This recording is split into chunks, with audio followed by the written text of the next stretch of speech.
Hello. All right, this is going to be a little weird since I can't see your shining faces, or you can't see mine, but let's try it out. Why are we going to study church history? What reason could there possibly be, Mr. Riley, to study such a boring topic? I'm sure that's what Jonas is thinking right now. But the truth is, it's very interesting. Here's a comic, cartoon, what do you call them? One of my favorites, Peanuts. Charlie Brown and his sister Sally. He's watching her write a church history paper, as I'm sure you guys will be doing very, very shortly.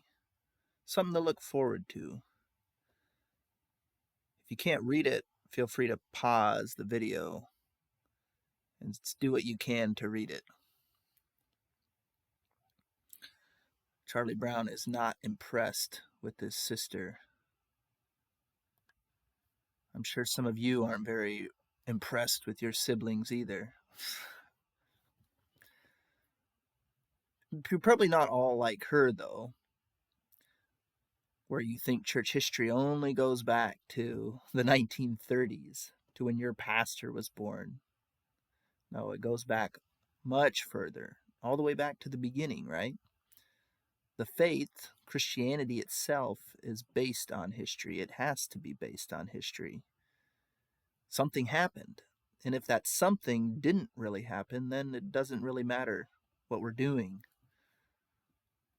But it did. That's what we say, right? That's what we believe. It's what we know.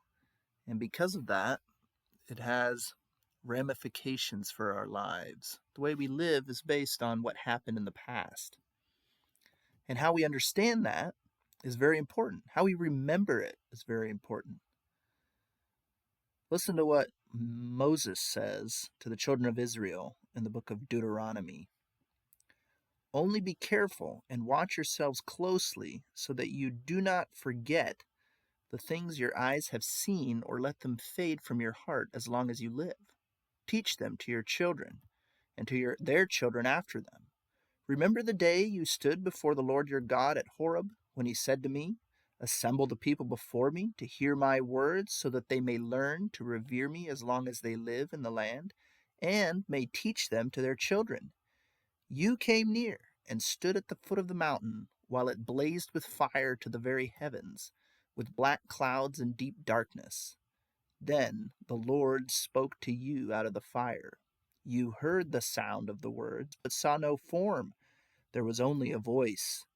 He declared to you his covenant, the 10 Commandments, which he commanded you to follow, and then wrote them on 2 stone tablets. And the Lord directed me at that time to teach you the decrees and laws you are to follow in the land that you are crossing the Jordan to possess. Remember, pass it on to your children, he says. This is what happened. Therefore, you should live in this way.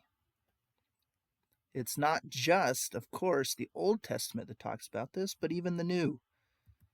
Paul, a student of the Old Testament, a scholar, an apostle, says these things happened to them as examples and were written down as warnings for us, on whom the culmination of the ages has come.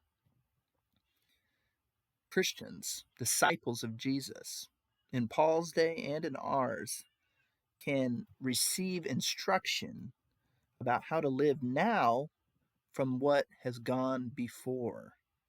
Specifically, what has happened or how our ancestors in the faith have acted, how God has acted in their lives.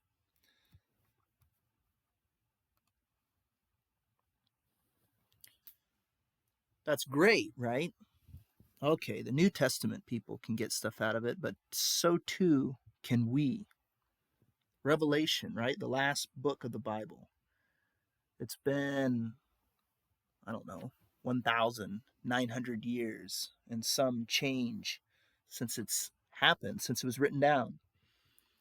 But even still, God is at work. The first verses in Acts say this: "In my former book, Theophilus, I wrote about all that Jesus began to do and to teach until the day he was taken up to heaven, after giving instructions through the Holy Spirit to the apostles he had chosen." It says, all that Jesus began to do and to teach. Why? Because in the book of Acts, Jesus continues to do things. He continues to teach, even after he's already ascended to the Father, through his disciples, his body, right? The church. We'll talk about what the church is later. But through them, God is at work in the world today. He has been at work every day since. So when we study church history, what we're really searching for is the answer to this question: how has God been at work in the lives of our spiritual ancestors? From Peter, James, and John, all the way down to your parents and grandparents, and now to us. There's a really cool, I don't know how to say it, distinction, I guess, that comes from church history. It's where the church as a whole is one, right? One church, one body, one Lord. But there are two parts. There's the church militant, which is us, we who are on the earth at this moment, struggling against the world, the flesh, and the devil. And it is a struggle, right? That's why we are militant. We're an army. We're at war.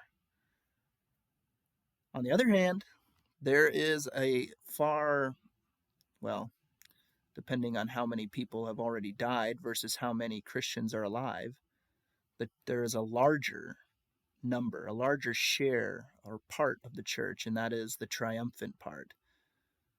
Those who are already in paradise and they're with the Lord at rest.